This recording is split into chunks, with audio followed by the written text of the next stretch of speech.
여러분 잘 지내셨죠? 참 더웠어요. 더웠는데 얼굴을 뵈니까 잘 지내신 것 같아요. 하나님 은혜가 더 충만하시길 바랍니다.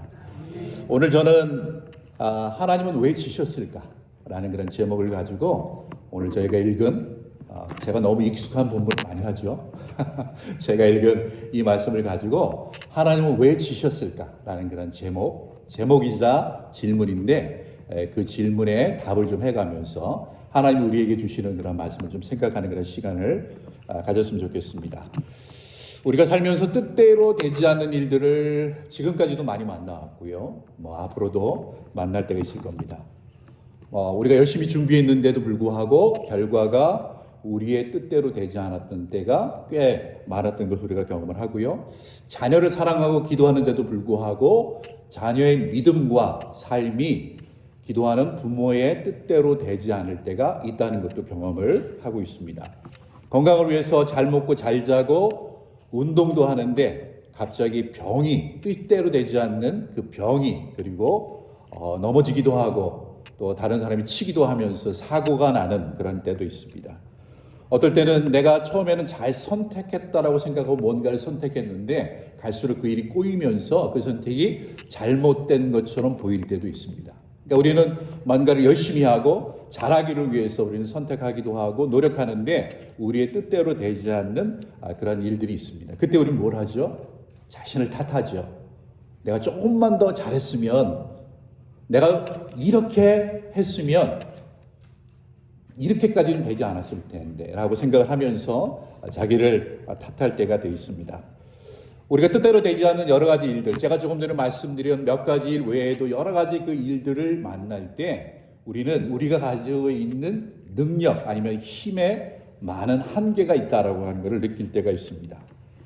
그러나 우리가 살아오면서 배우는 것들이 좀 있어요. 이미 저보다도 더 많은 것들을 배우셨으리라 생각하고 모든 어려움은 내 잘못 때문에 생기는 것은 아니다 라는 것을 우리가 배울 때가 있습니다. 그렇기 때문에 너무 자기 자신을 탓하거나 죄책감을 가지거나 아니면 두려움을 가지거나 아니면 무력감을 가질 필요가 없다라고 하는 것을 우리가 배워가고 있습니다. 그리고 또한 우리는 우리의 모든 삶을 통제할 수 없다는 것도 우리는 배워오고 있습니다. 사실 내 삶을 내가 다 통제할 수 있다라고 말하는 사람은 어떤 사람이에요?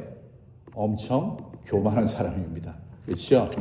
어릴 때는 야망을 갖지요. 내가 꿈을 꾸고 내가 이 일을 이루겠다고 노력하고 그 일들을 이루어가기도 합니다. 그러나 우리가 30대, 40대를 지나고 50대, 60대, 70대를 가면 내 인생 내가 내 힘으로 통제할 수 없다라고 하는 걸 느끼면서 우리는 겸손해질 때가 참 많이 있습니다.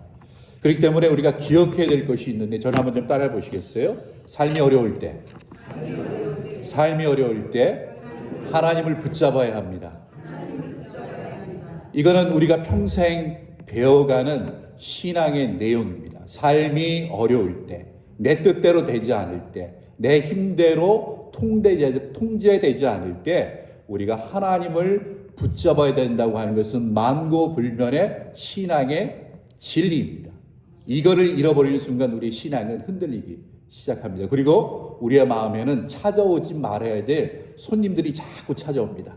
걱정이 들어오고 염려가 들어오고 두려움이 들어오면서 우리의 믿음이 흔들릴 때가 참 많습니다. 여러분 잘 지내시나요? 제가 앞에서 보면 다 보이거든요. 여러분의 모습 참 평안해 보여요. 우리가 누군가를 만나면 대부분은 다 평안할 겁니다. 그러나 우리가 사람들을 만나다 보면 겉으로는 평안해 보이는 것 같아도 조금 더 그 내면을 들어가면 한 사람도 빠짐없이 어떤 문제와 씨름을 하고 있다라고 하는 것을 우리가 알 때가 있습니다. 그 사람을 더 가까이 가면 그렇게 밝게 웃는 얼굴 이면에 내 힘으로 할 수 없고 해결할 수 없는 어떤 문제 때문에 짧은 기간 또 오랜 기간 동안에 씨름을 하고 있는 그런 모습을 볼 때가 있습니다. 어떤 분들은 사업 때문에 그렇게 씨름을 할 수도 있고 어떤 분들은 자녀 때문에 그럴 수 있고 어떤 분들은 돈 문제 때문에 그럴 수도 있고 어떤 분들은 미래 때문에 마치 체한 것처럼 속이 편하지 않을 그럴 때가 있습니다. 그래서 오늘 저는 우리가 뜻대로 안 되는 일을 만날 때 우리는 어떻게 해야 될까? 라고 하는 그런 질문을 가지고 오늘 이 말씀을 한번 봤으면 좋겠어요. 여러분들이 질문을 잘 기억하셔야 제가 지금 무슨 얘기를 하는지를 아실 거예요. 여러분이 설교 몇 번 들어보셨겠지만 저는 첫째는 뭐, 둘째는 뭐, 셋째는 뭐 이렇게 설교하지 않습니다. 그냥 통으로 하나를 해요. 그래서 대부분 주제를 정하거나 아니면 많은 경우는 질문을 던집니다. 그 질문을 통해서 하나님이 우리에게 뭘 말씀하시는가를 이제 저희들이 이해하고 그것을 우리의 믿음의 삶으로 살자는 거죠. 우리가 우리 뜻대로 안 되는 일을 만날 때 그리스도인인 우리는 어떻게 해야 할까라고 하는 그런 질문으로 오늘 이 말씀을 통해서 한번 하나님 주시는 그런 마음을 좀 나눴으면 좋겠습니다. 오늘 말씀에 나오는 야곱, 이 야곱을 우리가 언제 만났죠? 2주 전에 만났어요. 2주 전에 만났는데 그때는 20년 전입니다. 20년 전에 형 에서를 속이고 아버지 이삭을 속이고 형 에서가 죽일까 봐 두려워서 하란을 향해 가고 있었던 800km가 넘는 그 길을 달려가듯이 가고 있다가 루스라고 하는 곳, 나중에는 베델이라고 하는 곳에 있었던, 거기에서 하나님을 만났던 그 야곱의 이야기를 우리는 2주 전에 했습니다. 이제 800km를 더 가서 외삼촌 나반의 집에 도착을 했습니다. 거기에 가면 안식이 될까, 거기에 가면 두려움이 사라질까 생각을 했지만 나는 놈 위에 누가 있죠? 아니죠. 뛰는 놈 위에 잘 들으셔야 돼요. 헷갈리시면 안 돼요. 뛰는 놈 위에 누가 있죠? 나는 놈이 있어요. 야곱이 뛰는 놈이면 나는 놈은 누구예요? 라반, 외삼촌 라반이에요. 20년 동안을 살아가는데 여러분들이 성경을 계속 읽어가다 보면은 라반하고 만나서 야곱이 하소연하는 얘기가 나옵니다. 외삼촌은 나의 품삯을 10번이나 변경을 했고 주지 않았고 또 변경했고 약속을 어겼고 그 다음에 아내를 주기로 라이를 주기로 했는데 레아를 주고 또 일하게 하고 하면서 20년 동안 야곱은 뛰는 자였는데 그보다 훨씬 더 월등한 나는 자인 라반이, 외삼촌 라반이 야곱을 괴롭혔습니다. 그러니까 야곱은 어떤 삶을 살아야 했을까요? 라반이 품삯을 안 주니까 자기가 알아서 뭐 품삯을 챙기든지 뭘 하든지 자기 술수, 자기의 방법 이런 걸 가지고 이제 자기가 자기의 목을 챙겨야 하는 그런 삶을 살게 되어졌습니다. 살아남기 위해서 대비하고 또 더 나은 방법을 위해서 찾기도 하고 감사하게도 그게 하나님의 은혜가 더해져서 라반의 그러한 여러 이제 동물들을 자기의 재산으로 갖게 되어졌다는 얘기를 우리는 잘 알고 있습니다. 이렇게 20년 동안을 살다가 이제 하나님께서 야곱을 고향 아버지 이삭과 리브가 있는 집으로 돌아가라고 얘기를 하셨습니다. 그래서 이제 그 길을 가야 되는데 일단 외삼촌 나반으로부터 나오기 힘드니까 어떻게 했어요? 도망을 갔죠. 사흘 길을 도망을 갔을 때 외삼촌 라반이 친척들과 함께 쫓아왔습니다. 그런데 하나님께서 라반에게 손대지 마 경고를 하시니까 라반이 그 얘기를 듣고 손대지 않고 우리 서로를 침해하지 말고 살자. 이제 그렇게 조약을 맺고 이제 앞길을 가는데 뒤에 두고 왔던 것보다 훨씬 더 힘든 것이 앞에서 기다리고 있었습니다. 뭐가 기다리고 있었을까요? 형 에서가 기다리고 있었어요. 라반은 그냥 속이면 되는 사람인데 형 에서는 죽이겠다라고 지금 다짐을 한 사람입니다. 그러니까 그 형 에서를 만나러 그 가는 길이 얼마나 부담스럽고 두려웠겠습니까? 그래서 앞길을 막 못 가는 거예요. 이제 야곱이 한 게 뭐냐면 모든 것들을 다 야복강이라고 하는 그 강을 건너가게 하고 그는 홀로 남아 있는 것을 선택을 하게 되어졌습니다. 막 재산을 둘로 나눠서 형 에서가 이쪽을 치면 이쪽은 도망가겠다. 그렇게 하고 두 종과 첩인 두 종과 그 아들들을 제일 앞에 세우고 레아를 그 다음에 세우고 라헬 그리고 요셉을 제일 마지막에 세워서 앞에서부터 무슨 일이 벌어지면 라헬이라도 데리고 도망가겠다. 뭐 갖가지 야곱이 할 수 있는 여러 가지 실수와 계획들을 세우면서 형 에서를 맞을 준비를 했습니다. 기도를 안 한 게 아닙니다. 기도도 했어요. 그런데 그러한 꾀와 술수로 만 가지 준비를 하고 기도까지 했음에도 불구하고 떠나지 않는 한 가지가 야곱의 마음에 가득 찼습니다. 그게 뭐라고요? 두려움이었어요. 야곱에게는 두려움이었습니다. 자기의 힘으로는 극복할 수 없는 두려움이라고 하는 것을 가지고 있었습니다. 우리에게도 그런 게 있어요. 야곱과 같은 그런 두려움이 아닐지라도 경제적인 문제, 사업의 문제, 자녀의 문제, 미래의 문제, 도무지 내 힘으로는 극복할 수 없는 그러한 일들, 내 힘으로는 해결할 수 없는 그 일들이 야곱처럼 내 마음 가운데 떠나지 않고 채한 것처럼 내 마음 가운데 있을 수가 있습니다. 그럴 때 어떻게 해야 될 것이냐 라고 하는 거죠. 야곱이 처음으로 택한 것은 홀로 남는 것을 택했습니다. 모든 걸 다 건너가게 했어요. 그리고 자기는 건너가지 아니하고 야복 강가에 남았습니다. 이게 뭘 얘기하는 걸까요? 그냥 물리적으로 혼자 남았다라는 그런 생각을 할 수 있지만 자기가 지금까지 의지했던 모든 것들을 다 떠나보내고 자기는 그 의지했던 모든 것으로부터 분리된 상태로 오직 하나님 앞에만 홀로 남았다는 겁니다. 야곱은 하란을 갈 때는 지팡이 하나 들고 약간의 짐을 들고 갔던 그러한 사람이었어요. 그러나 내려올 때는 형 에서에게 준 선물만 봐도 그가 얼마나 성공했는지, 그의 재산이 얼마나 많은지, 그에게 얼마나 많은 종들이 있는지, 4명의 아내와 얼마나 많은 아들과 딸이 있는지 우리는 알 수가 있습니다. 그런데 자기의 재물이나 자기의 가족이나 자기의 종 모든을 다 떠나보내고 그 자기가 의지했던 자기의 문제를 해결해 줄 수 있다고 하는 것들을 다 떠나보내고 야곱은 혼자 있는 것을 선택했습니다. 누구 앞에요? 하나님 앞에 혼자 있는 것을 선택을 했습니다. 야곱이 원하는 것은요, 재물이 아니었습니다. 야곱이 원하는 것은 뭐였을까요? 하나님의 도우심, 두려움으로부터 안식하는 거였습니다. 그런데 안식이 안 돼요.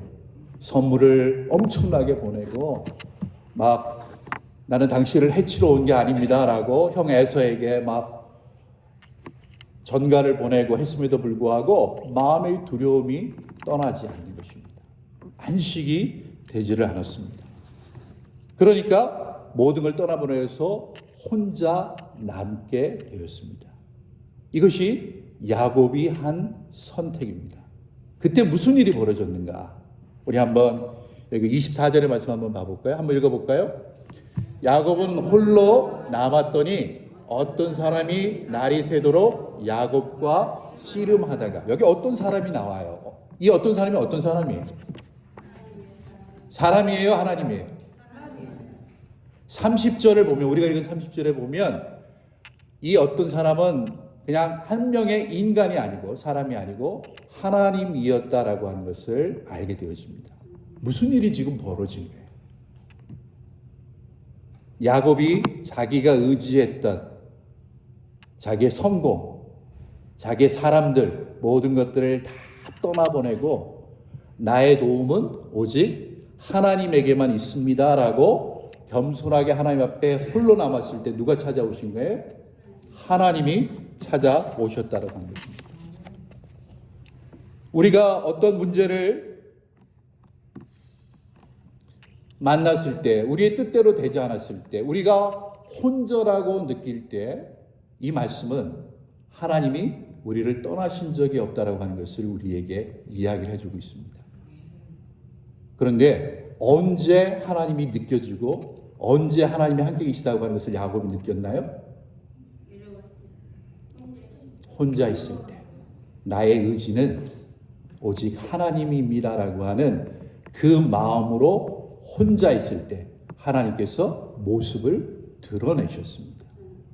우리도 문제를 해결할 때 하나님만이 나의 힘이요, 하나님이 나의 도움이라고 하는, 오직 유일한 도움이라고 하는 그 마음을 가질 때 하나님께서는 우리에게 드러나신다는 거예요.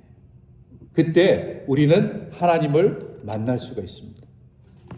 여러분이 알기도 하시고 또 많은 사람들이 좋아하는 복음성가 가사가 있습니다. 여기 한번 제가 좀 불러드리고 싶은데 이 곡이 워낙 어려워요. 그래서 불러드렸다가는 괜히 안 좋으실 것 같고, 여기 앞에 보면 좀 길긴 하지만 한번 좀 같이 읽어볼까요? 하나님, 제겐 참 두려운 게 많습니다. 잘 모르는 것도 너무 많습니다. 부끄러운 일을 헤아릴 수도 없고 지치고 힘든 때에도, 그때도 의연한 척 해야 할 때도 있습니다. 그래도 하나님 아버지, 하나님을 아버지라 부를 수 있어서 난 참 좋습니다. 오 나의 하나님 아버지, 하나님을 아버지라 부를 수 있어서 난 참 다행입니다. 오 나의 하나님 아버지, 하나님을 아버지라 부를 수 있어서 난 참 좋습니다. 아멘. 여러분이 하나님의 아버지신가요? 아니요. 하나님이 여러분의 아버지신가요? 하나님이 여러분의 아버지신가요? 하나님이 여러분의 아버지이신 것이 참 좋으신가요? 하나님이 여러분의 아버지이신 것이 참 다행이신가요? 정말 좋으신가요? 맞아요. 우리는 참 그것을 좋아하는 그러한 사람입니다. 여러분, 하나님께서 천지를 창조하셨어요. 사람을 위해서 6일 동안 배경과 삶의 터전을 다 창조하시고 마지막으로 아담과 하와를 창조하셨습니다. 아담과 하와를 왜 창조하셨을까요? 그리고 아담과 하와가 죄를 짓고 하나님을 떠났어요. 그런데 예수 그리스도를 보내셔서 우리를 구원하여 주셨어요. 아담과 하와의 창조가 첫 창조라면 우리를 구원하신 것은 재창조입니다. 우리를 다시 하나님의 형상으로 만드신 거예요. 그러면 하나님은 왜 아담과 하와를 창조하시고 우리를 구원하셨을까요? 어떤 분은 그렇게 얘기합니다. 우리로 하여금 하나님께 영광을 돌리게 하기 위해서 우리를 창조하셨다. 그 말이 맞습니까? 자신이 없으세요? 맞아요. 그러나 그것보다 더 중요한 사실 한 가지가 있습니다. 하나님은 에덴 동산을 만드시고 일할 일꾼이 필요해서 사람을 창조하신 게 아닙니다. 에덴 동산에서 과일을 수확해서 채소를 수확해서 하나님의 먹거리로 제공하기 위해서 사람을 창조하신 게 아닙니다. 하나님은 하나님 자체로 충분하세요. 하나님은 하나님 자체로 부족한 게 없습니다. 그런데 어느 순간 하나님은 이런 마음을 가지신 거예요. 내 안에 있는 이 사랑의 충만함, 이것을 누군가에게 부어주고 싶다는 거예요. 그 마음이 있으시다가 결정한 게 뭐예요? 세상을 창조하시고 사람을 만드시고 사람에게 하나님의 그 사랑의 충만함을 부어주시기를 원해서 아담과 하와를 창조하신 겁니다. 여러분 믿으십니까? 그런데 그러한 마음을 모르고 사람이 하나님을 떠나서 죄를 짓고 하나님의 사랑의 충만함을 받지 못하는 죄인의 상태가 되어졌습니다. 그런데 예수 그리스도를 통해서 구원하신 거죠. 왜 구원하셨을까요? 세계 선교하라고요? 교회를 섬기라고요? 아니요. 그 모든 일보다 더 귀중한 것은 원래 하나님이 계획하셨던 그 일을 이루고 싶으셨던 거예요. 사랑에 충만하신 그 하나님이 자신 안에 가지고 있는 그 사랑을 부어주고 싶으셨던 거예요. 그분이 누굴까요? 그분이 바로 아버지십니다. 아버지. 제가 아버지로서 살아가 보니까 애들이 너무 예뻐요. 뭐든지 좀 해주고 싶은 그런 마음이 들어요. 제가 내년에 몇 학년이 될까요? 제가 이제 나이를 조금 들고 나서 보니까 만약 제가 나이를 좀 들고 나서 이런 생각을 했다 그러면 어떨까요? 이 정도 나이가 되고 이 정도 목회자로 살았으면 뭐 내가 독립적으로 살 수 있고 하나님의 도우심 바라지 않고 그렇게 살 수 있지 라고 생각했다면 여러분은 저한테 뭐라고 얘기하시겠어요? 말도 안 되는 소리 하지 말라고, 무슨 깽깡이 같은 소리를 하냐고 그렇게 저에게 얘기하실 거예요. 자, 우리 교회 분들은 워낙 젊으셔서 젊으시기도 하고 젊어 보이세요. 자, 70대 되신 분들, 내가 7학년이다 라고 하신 분들 한번 대답해 주세요. 마음으로. 이제 하나님의 도움이 필요 없는 나이가 됐나요? 아니죠. 80대 되신 분은 어떤가요? 인생을 더 오래 사셨잖아요. 하나님의 도움 없이 살 수 있는 나이가 됐나요? 아니요. 그렇지 않죠. 우리는 어떤 나이에서도 하나님의 도우심이 필요 없을 때가 없습니다. 저는 말씀을 준비하고 이 찬송의 가사를 생각하면서 하나님이 내 아버지시라는 게 얼마나 참 좋은가. 저는 두 번째 가사가 더 좋았어요. 하나님, 당신이 내 아버지시라는 게 난 참 다행입니다. 여러분도 그러시리라 그렇게 생각을 합니다. 왜냐하면 하나님이 생명의 근원이시기 때문에. 우리가 보는 수많은 나무들이 있어요. 그 나무들이 나는 독립적으로 살 거야 라고 생각하면서 뿌리를 땅에서 벗어나서 뿌리가 밖으로 나왔어요. 그러면 우리는 알아요. 이 나무의 운명을. 어떻게 될까요? 마르고 비틀어지고 열매를 하나도 맺지 못하고 결국은 죽습니다. 우리는 하나님이 만드신 창조의 세계에서 생명의 근원이 무엇이고 그 생명의 근원을 떠난 순간 어떤 일이 벌어진다고 하는 것을 우리는 너무나도 잘 알아요. 그런데 자연보다 어리석은 게 사람이에요. 자연보다 어리석은 게 사람인 거예요. 생명의 근원에서 떨어지면 죽는다고 하는 그 자연의 법칙을 무시하고 사는 거예요. 생명의 근원이 누구라고요? 하나님인 거예요. 나무가 내가 독립하겠다라고 땅을 떠나는 순간 그 나무는 그 안에 있는 수분만큼만 살고 금방 죽어요. 그런데 사람이 생명의 근원이신 그 하나님을 떠나서 내가 독립적으로 살 수 있다고 생각하고 하나님을 떠난 순간 사람은 어떻게 될까요? 영적으로 피폐하고 인생 가운데 기쁨이 없습니다. 물론 돈 벌어서 먹을 거 사고 여행 가고 얼마간의 기쁨은 누릴 수 있지만 그 기쁨이 오래 가지 않는다는 것도 기억합니다. 영원한 기쁨, 우리를 안식하는 그 기쁨은 오직 생명의 근원 대신 하나님에게서 오는 줄 믿습니다. 어떤 아이가요, 큰 돌을 좀 옮기려고 그랬어요. 근데 옆에서 보니까 그 아이가 좀 옮기기엔 조금 큰 돌이에요.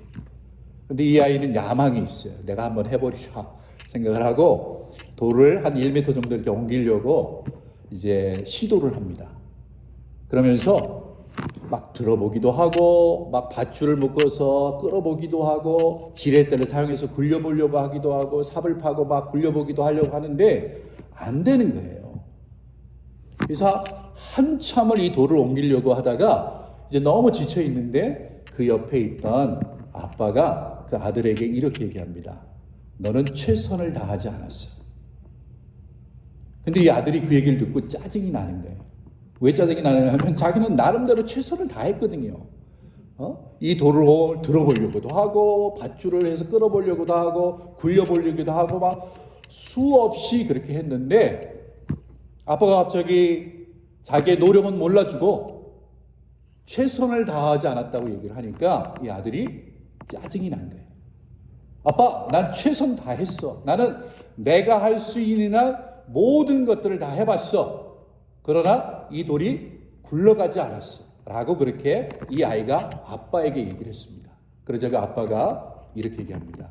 맞아, 너는 너의 최선을 다했어. 그러나 너는 내가 옆에 있다고 하는 것을 알면서도 나에게 도움을 구하지 않았어. 그렇기 때문에 그 도움을 구하지 않은 것이 바로 네가 최선을 다하지 않은 것이야 라고 그렇게 그 아빠가 아들에게 이야기를 했습니다. 이게 무슨 얘기일까요? 우리는 사람을 때로 의지할 수도 있고 도움이 될 수도 있습니다. 그러나 우리는 우리가 해결하지 못하는 그런 문제를 가지고 도와주세요. 도와주세요. 나와 함께 들어주세요. 라고 이야기할 수 있는 그 아버지가 계시다는 것. 그 하나님 아버지가 계시다는 것이 우리의 힘이고 든든함이고 감사함이라는 것. 저나 여러분이나 다 느끼시리라 그렇게 생각합니다. 야곱은 그렇게 하나님 아버지 앞에 서는 것을 선택했습니다. 우리가 우리의 힘으로 하지 못하는 일이 있을 때 우리는 먼저 그 선택을 해야 될 줄 믿습니다. 그 선택을 한 후에 야곱은 다음으로 자신을 찾아온 어떤 사람, 나중에는 하나님으로 밝혀진 그분과 밤이 새도록 씨름을 했습니다. 우리가 읽은 대로 씨름을 했어요. 우리같이 한국처럼 막 삿발을 붙잡고 하는 그런 씨름은 아니어도 그냥 뭐 온몸을 붙잡고 하는, 그다음에 뒹굴며 하는 그런 씨름이라 생각하시면 될 것 같아요. 자, 질문을 드립니다. 누가 이겼을까요? 누가 이겼어요? 아니, 누가 이겼냐고요? 야곱이 이겼어요. 야곱이 이겼어요. 그러면 야곱과 씨름을 했던 하나님이 야곱보다 힘이 약하신 분인가요? 아니에요. 그렇죠? 그런데 야곱이 이겼습니다. 25절에 보면, 여기 나오진 않지만 20절에 보면 자기가, 그 어떤 사람이 야곱을 이기지 못함을 보고, 이게 이기지 못한 거예요. 그 25절 후반부에 보면 그가 야곱의 허벅지 관절을 치매 야곱의 허벅지 관절과 관절이 그 사람과 씨름할 때에 어긋났더라, 그렇게 이야기가 되어 있습니다. 이게 무슨 얘기예요? 손가락 하나만 대면 야곱을 이길 수 있는 거라는 얘기예요. 자, 그러면 하나님이 야곱에게 지신 겁니까? 져 주신 겁니까? 져 주신 거예요? 맞죠? 야곱이 하나님께 이긴 것이 아니라 하나님이 야곱에게 져 주신 겁니다. 자, 오늘 설교의 제목이 뭘까요? 하나님은 왜 지셨을까? 하나님은 왜 지셨을까? 하나님은 왜 지셨을까요? 조금 더 다르게 질문하면 하나님은 언제 지셨을까? 다시 원래의 질문으로 돌아오면 하나님은 왜 지셨을까? 이 질문을 한번 생각했으면 좋겠습니다. 자, 26절을 한번 같이 읽어볼까요? 26절 보도록 하겠습니다. 함께 읽겠습니다. 그가 이르되 날이 새려하니 나로 가게 하라. 야곱이 이르되 당신이 내게 축복하지 아니하면 가게 하지 아니하겠나이다. 아멘. 야곱이 하나님을 붙잡고 씨름할 때 하나님이 알게 된 것이 있습니다. 그것은 뭐냐 하면 야곱의 진심이었어요. 야곱의 진심. 기도할 때 하나님이 정말 하나님에게 기도하는지 하나님에게 기도하는 척하는지를 하나님은 아실까요? 모를까요? 아시죠? 내가 기도할 때 진심으로 기도하는지 건성건성 기도하는지 하나님은 아시죠? 야곱은 지금까지 어떻게 기도했던 사람이에요?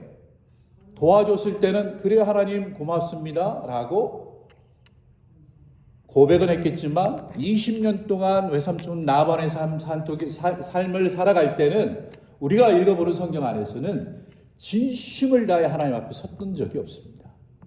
그는 신앙인이었어요. 그러나 하나님이 느끼기에는 그의 진심이 느껴지지를 않았습니다. 그런데 이 야복 강가에서 야곱을 붙잡고 씨름을 해보니까 이번엔 달랐어요. 야곱의 진심이 느껴졌습니다. 그러면 왜 야곱은 진심으로 기도했을까요? 제가 질문이 많죠. 야곱은 지금까지 어떻게 살았던 사람이에요? 자기 깨와 술수로 뛰는 놈 위에 나는 놈이 있고 나는 놈 위에 뭐가 있을까요? 혹시 아세요? 나는 놈에 뭐가 있을까요? 그 나는 놈 위에 붙은 놈이 있습니다.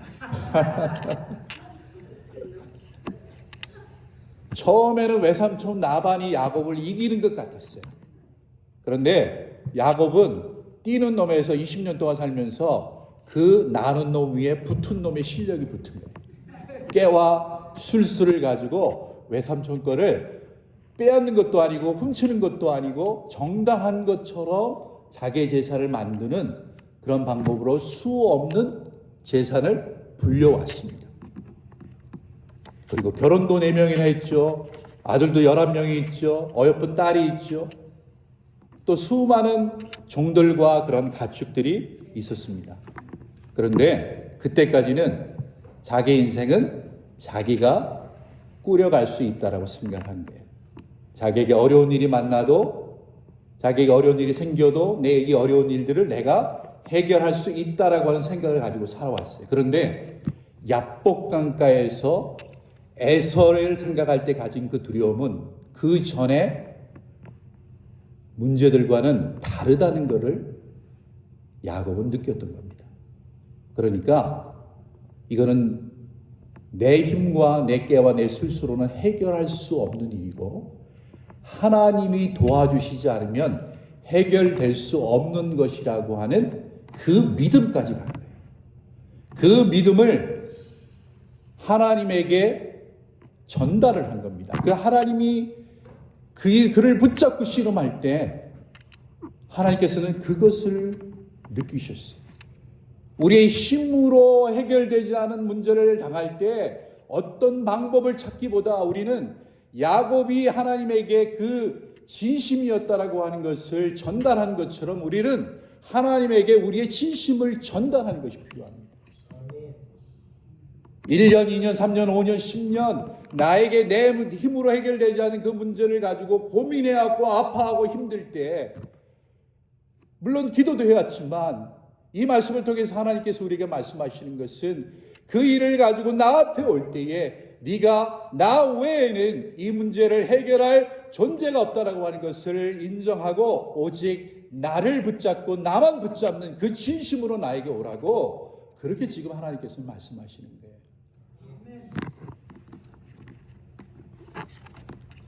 제가 어릴 때는 한국에서는 철야 기도회라는 게 있었습니다. 한국에서 신앙생활 하시는 분들은 철야 기도회를 경험을 하셨을 거예요. 기도원에 가서 하는 철야 기도도 있고 또 교회에서 하는 철야 기도도 있습니다. 한 8시 정도 모이면 10시까지 일부 예배, 한 10분 15분 쉬었다가 주스 한 잔 마시고 10시부터 12시까지 2부 예배, 그리고 빵 하나 먹고 주스 하나 먹고 한 30분 쉬었다가 1시간 동안 통성기도, 그리고 그때부터 4시 반까지 개인기도, 그리고 잠시 쉬었다가 뭘 하죠? 새벽 기도회, 그리고 5시 한 40분 50분 되면 손 털고 일어나는 철야 기도회가 있었습니다. 여러분, 제가 캐나다의 한인교회 부흥의 역사는 잘 모릅니다. 그런데 여러분도 아시겠지만 한국은 70년대, 80년대, 90년대가 신앙적으로 그리고 교회에 모이는 교인들의 숫자로 엄청난 부흥의 때를 지났던 때입니다. 우리는 그때를 지금 막 그리워하면서 그때가 다시 오기를 바라고 있습니다. 그런데 그때의 그 70년대, 80년대, 90년도에 한국교회의 신앙의 부흥이 온 그 이유들 중에 거의 앞자리에, 아니면 어떻게 보면 제일 앞자리에 오는 게 뭘까요? 밤새 기도한 것이었습니다. 교회에서, 기도원에서 소나무 하나 뽑겠다고 막 기도했던 그 기도가 서툴기도 하고 신학적으로 그렇게 막 많은 것들을 자랑할 만한 그런 한국교회는 아니었지만 하나님 보시기에 진심으로 받아들여진 거예요.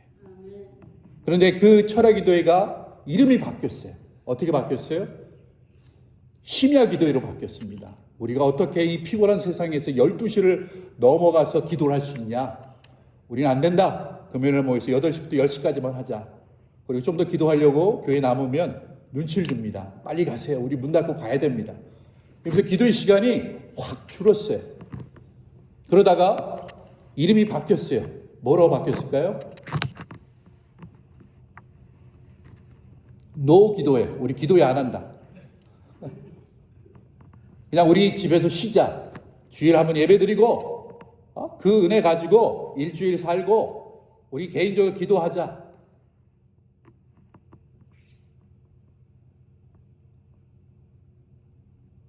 저는 기독교 역사를 전공하는 학자도 아니고 그 흐름을 정확히 안다라고 이야기할 수 있는 목회자도 아니지만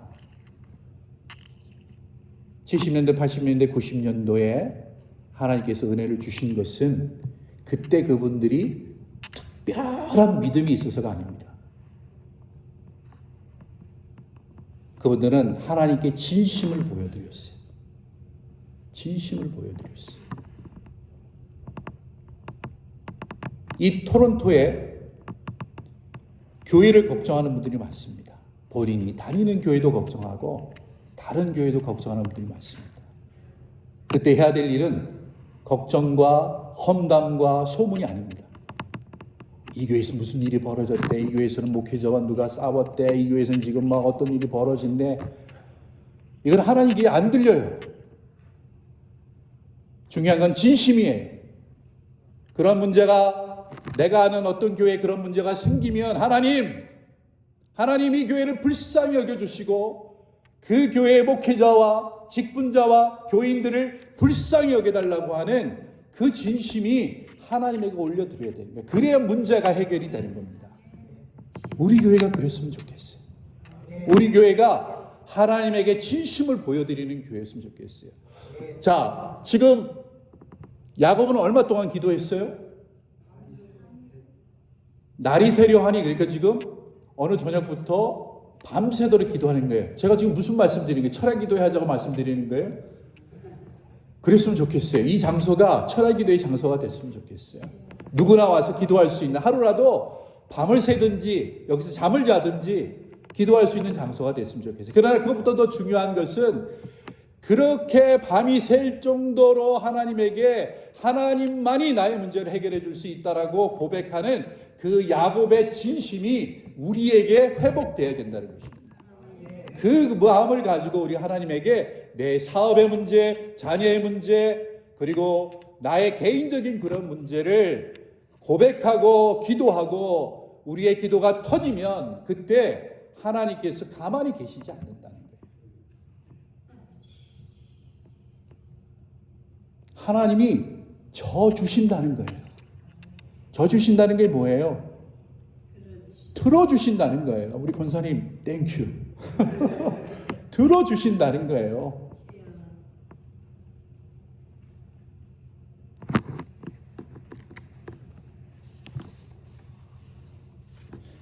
여러분, 야곱이 원래 어떤 사람이었어요? 그 야곱의 이름대로 빼앗는 자, 속이는 자였습니다. 그런데 이 싸움 후에 하나님께서는 야곱의 이름을 바꿔주셨어요. 뭐로 바꿔주셨어요? 이스라엘로 바꿔주셨어요. 무슨 뜻이에요? 하나님과 겨루어 이겼다. 또 다른 의미로는 하나님이 제공해 주셨다. 그러니까 이겼으니까 승리자에게 상품을 주시는 거죠. 제공해 주셨다는 거예요. 그런데 이스라엘로 바뀌기 전에, 이스라엘로 바뀐 후에 하나님이 만나셨어요? 이스라엘로 바뀌기 전에 하나님이 만나셨어요? 전에 만났어요. 이게 무슨 뜻일까요?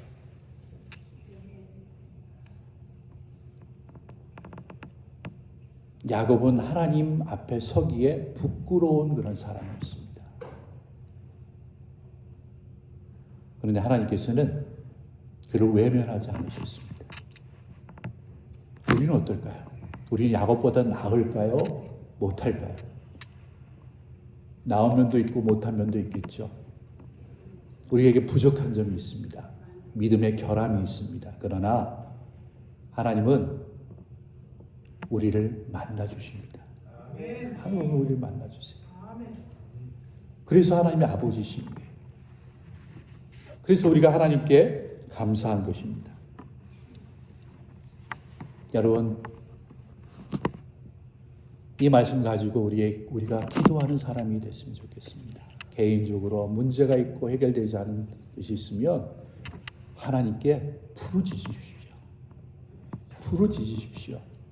기도가 나올 때까지 하나님 앞에 머무르십시오. 한 5분 기도하고 아니야 하나님은 내 기도 들어주실까 포기하지 마십시오. 10분 앉아있는데 아무래도 기도가 안 되고 산만해요. 그래도 앉아 계십시오. 하나님께서 기도하라고 부르신 때가 있으면 내 힘으로 해결되지 않은 그 문제를 가지고 하나님 앞에 그냥 앉아 계세요. 어떤 날은 기도하지 못할 수도 있어요. 그리고 1시간 앉아 있다가 그 다음날 또 앉아 계세요. 그러면 하나님이 어느 순간 내가 하나님을 찾으러 오는 그 진심을 보시면 야곱이 혼자 있을 때 찾아오신 것처럼 우리를 찾아올 줄 믿습니다. 우리가 진심을 보이면 그 문제에 어떤 해답과 변화를 주실 줄 믿습니다.